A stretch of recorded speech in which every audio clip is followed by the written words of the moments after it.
Assalamualaikum warahmatullahi wabarakatuh. Izin memperkenalkan diri, nama saya Yoga Pratama dengan NPM 24610165 dari Prodi S1 Manajemen kelas keempat. Di sini saya akan mengerjakan tugas akuntansi biaya kedua dengan pada kesempatan ini saya akan mempresentasikan hasil analisis biaya dan kinerja PT Sumber Alvaria Trijaya Tbk atau yang disingkat dengan AMRT berdasarkan laporan keuangan dan laporan tahunan periode 2024 sampai 2025. Yang pertama adalah identitas. Topik yang saya bahas adalah analisis biaya dan kinerja PT Sumber Alvaria Trijaya Tbk tahun 2024 sampai 2025. Tujuan analisis ini adalah untuk mengetahui perkembangan pendapatan biaya laba serta menilai apakah perusahaan semakin efisien dalam menjalankan usahanya. Yang kedua adalah profil dan sumber data. PT Sumber Alvaria Trijaya Tbk merupakan perusahaan yang bergerak di sektor perdagangan dan retail. Perusahaan ini mengoperasikan jaringan minimarket Alfamart yang menjual berbagai kebutuhan sehari-hari masyarakat. Saya memilih perusahaan ini karena merupakan salah satu perusahaan retail terbesar di Indonesia. Memiliki laporan keuangan yang lengkap serta menarik untuk dianalisis dari sisi biaya dan laba. Sumber data yang saya gunakan adalah laporan tahunan dan laporan keuangan PT Sumber Alvaria Trijaya Tbk tahun 2024 dan 2025. Selanjutnya adalah perbandingan kinerja.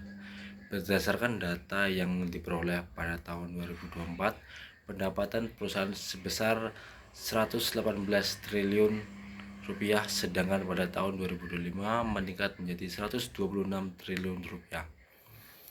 Artinya pendapatan mengalami kenaikan sebesar 85 triliun atau sekitar 7,20% lah. Beban pokok penjualan juga meningkat dari 92.000 triliun menjadi 98 triliun rupiah. Selanjutnya adalah laba kotor meningkat dari 25 triliun menjadi 27 triliun rupiah.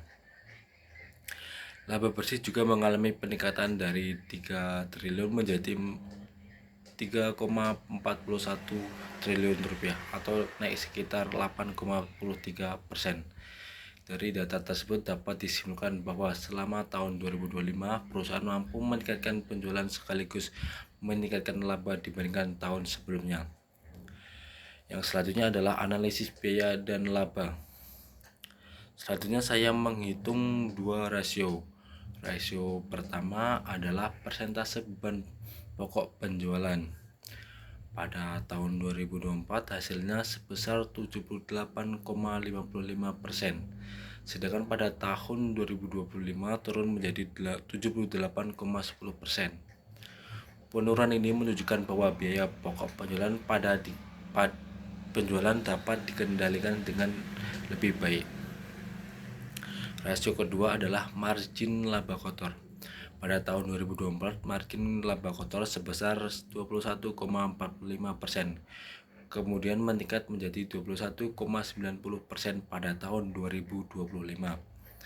Kenaikan margin laba kotor menunjukkan bahwa perusahaan memperoleh laba kotor yang lebih besar dari setiap penjualan yang dilakukan. Berdasarkan kedua rasio tersebut dapat disimpulkan bahwa perusahaan menjadi lebih efisien dibandingkan tahun sebelumnya. Selanjutnya adalah penyebab perubahan kinerja. Berdasarkan laporan tahun perusahaan terdapat beberapa faktor yang mempengaruhi perubahan kinerja.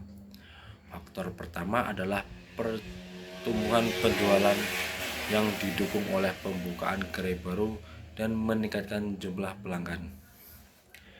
Faktor selanjutnya adalah pengendalian biaya operasional serta peningkatan efisien distribusi dan pengelolaan persediaan, sehingga perusahaan mampu menjaga keuntungan meskipun biaya tetap meningkat. Kedua faktor tersebut memberikan dampak positif terhadap peningkatan pendapatan dan laba perusahaan. Selanjutnya adalah kesimpulan dan rekomendasi. Berdasarkan seluruh hasil analisis, saya menyimpulkan bahwa kondisi PT Sumber Avaria Trijaya Tbk pada tahun 2025 mengalami peningkatan dibandingkan tahun 2024. Hal ini terlihat dari peningkatan pendapat laba kotor dan laba bersih, serta membaiknya efisiensi perusahaan. Meskipun demikian, perusahaan tetap menghadapi tantangan berupa kenaikan biaya operasional dan persaingan yang semakin ketat di sektor retail. Rekomendasi yang saya berikan adalah: pertama, perusahaan perlu terus meningkatkan efisiensi biaya operasional dan mengendalikan beban pokok penjualan. Kedua, perusahaan perlu memperluas jaringan gerai, meningkatkan kualitas layanan, serta memanfaatkan teknologi digital untuk meningkatkan penjualan dan kepuasan pelanggan. Demikian presentasi yang dapat saya sampaikan. Terima kasih atas perhatiannya. Saya akhiri. Wassalamualaikum warahmatullahi wabarakatuh.